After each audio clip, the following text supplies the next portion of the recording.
1 week later,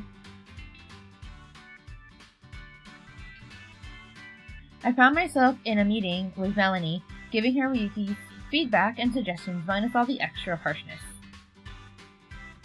So that pretty much is everything Ryuki wanted me to tell you. I handed her a copy of the shoe design he'd drawn for her. Melanie looked at it and smiled. Thank you so much. I'll go and look for a pair of shoes just like this on my way home today. Excellent. Good luck. Thank you. And, thank you again for your help today.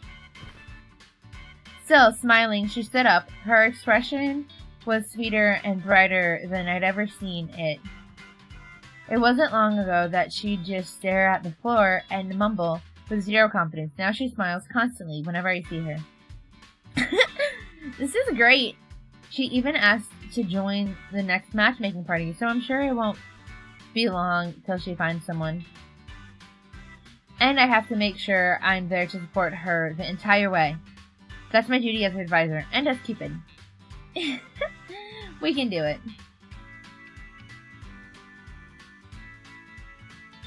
We left the meeting room, and I decided to take the elevator down with Melanie to see her off. As we were walking, we ran into Owen, the company's president's secretary. Oh, hello there. Hello, Owen. I think Melanie has a crush on Owen. Suddenly, Melanie dropped her phone. Are you okay? Say, we haven't seen each other in quite a while, have we?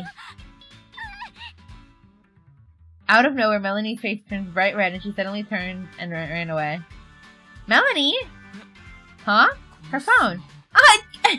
It's like the Cinderella story that I watched with Selena Gomez, where she dropped her, iPod or, music player. Or her phone or something. It was a technical device. Oh, I'm sorry. I'll return it to her. I grabbed the phone from Owen and started running after Melanie. Melanie, come back! I found her back in the meeting room. She was sitting on the floor with her head leaning on her knees. Huh? Wait, does that mean what I think it means? I didn't need my Cupid bow to understand what I just saw. Her face had turned red from lovesickness. So she likes Owen. Maybe something happened between them way back when he first showed her around? Thinking back to that day, Melanie did act a bit flustered after they parted. I could finally smell love in the air. I clasped my hands together and I could feel my eyes glittering with excitement. So, where do I go from here? Maybe I should just try and pair up with Owen myself. As far as I know, he's single. Wait a second, that's right, isn't he?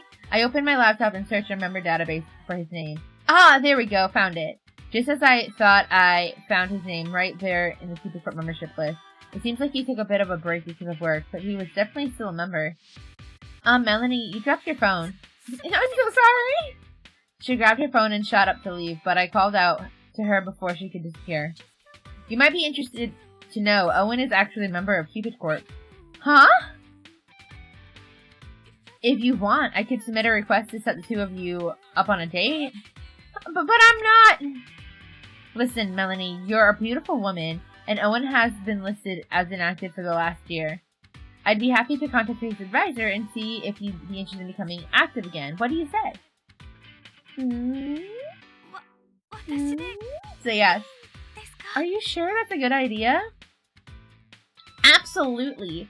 Our matchmaking system says your compatibility rating is pretty high. Why not give it a try? When she heard me say that, her eyes began to fill with tears. After a moment, though, she finally nodded. Then, if you don't mind, could you please set up the date? Melanie gripped my hands tightly, and I replied with a smile and a nod. Of course, just leave it to me.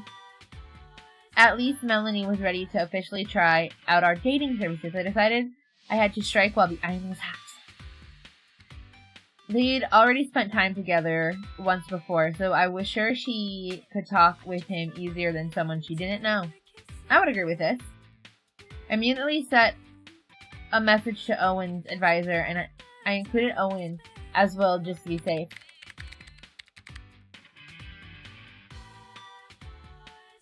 Okay, that should do it. I'll let you know as soon as I get a reply. Thank you so very much. A few weeks later.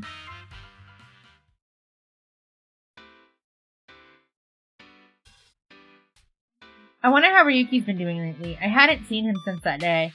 I didn't have any specific reason to get in touch, so we hadn't talked for the last few weeks. Maybe I'll go to the store again today. I looked at my clock. I had a meeting with Melanie in just a few minutes. I hadn't talked to Melanie since she had her date with Owen. Has it really been that long? I headed for the interview room for sure. For some reason, I wasn't expecting good news. But what if it is good news? Hey, have you seen this? As soon as I walked into the room, Melanie held up the magazine article right in my face. It was a fashion magazine. I assumed she just found some random interesting article, but as I looked closely, my mouth dropped open. The magazine was open to an article about Ryuki and his trip to the North Pole? The North Pole? Up-and-coming designer and creator of the Ryuki label, Ryuki had decided to travel the world to master his technique. I took the magazine and scanned the rest of the article. It said he would do whatever it takes to become a master designer. It said he was planning to go to Europe, Asia, both the North and South Pole, and even outside outer space if need be. Well, no? No, you can't leave me! So his next stop is outer space, huh? There were photos of outfits from his latest collection, but they all looked really bizarre and frankly unwearable. And here I thought I'd finally found a good clothing store, but last time I went, it was totally closed.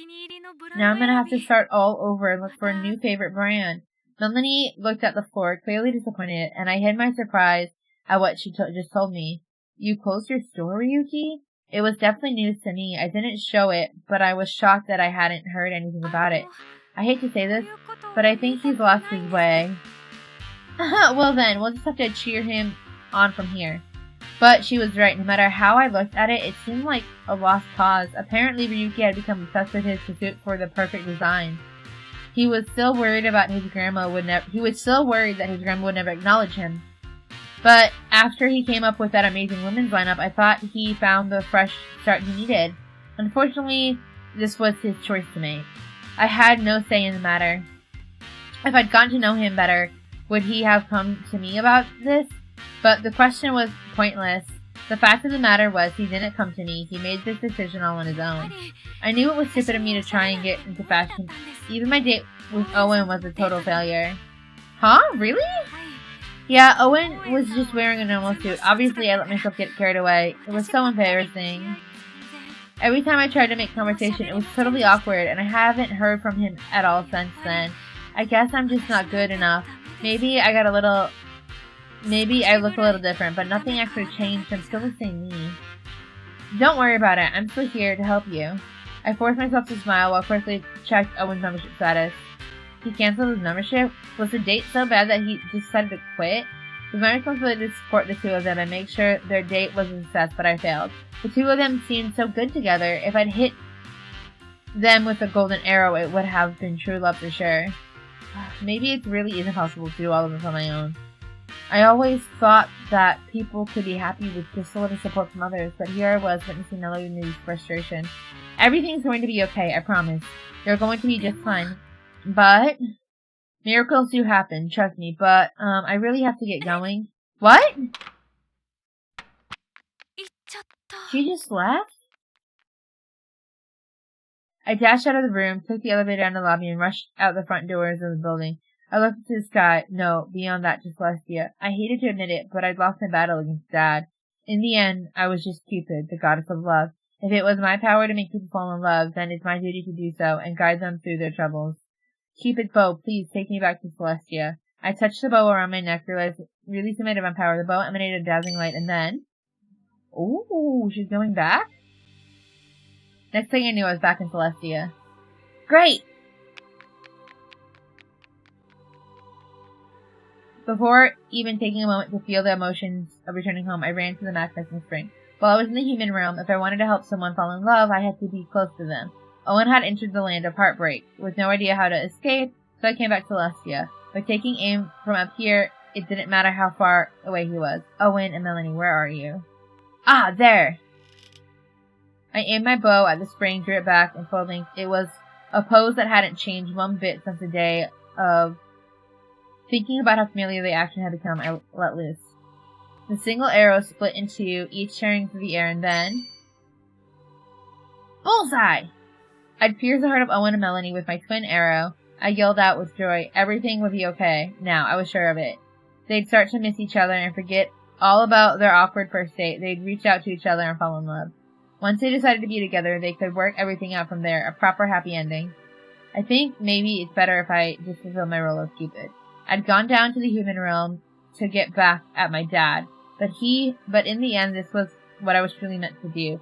Things were much easier this way. I didn't have to go through all that human-based hassle.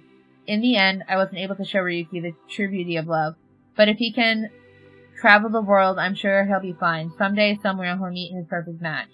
And when he did, I knew I'd have to use my arrow to help him fall in love, because in reality, he was painfully shy. So, I'd take up my job as Cupid and make as many people as I could fall in love. With my Cupid bow in hand, I peered into the spring in search of more good matches. Is that it? What?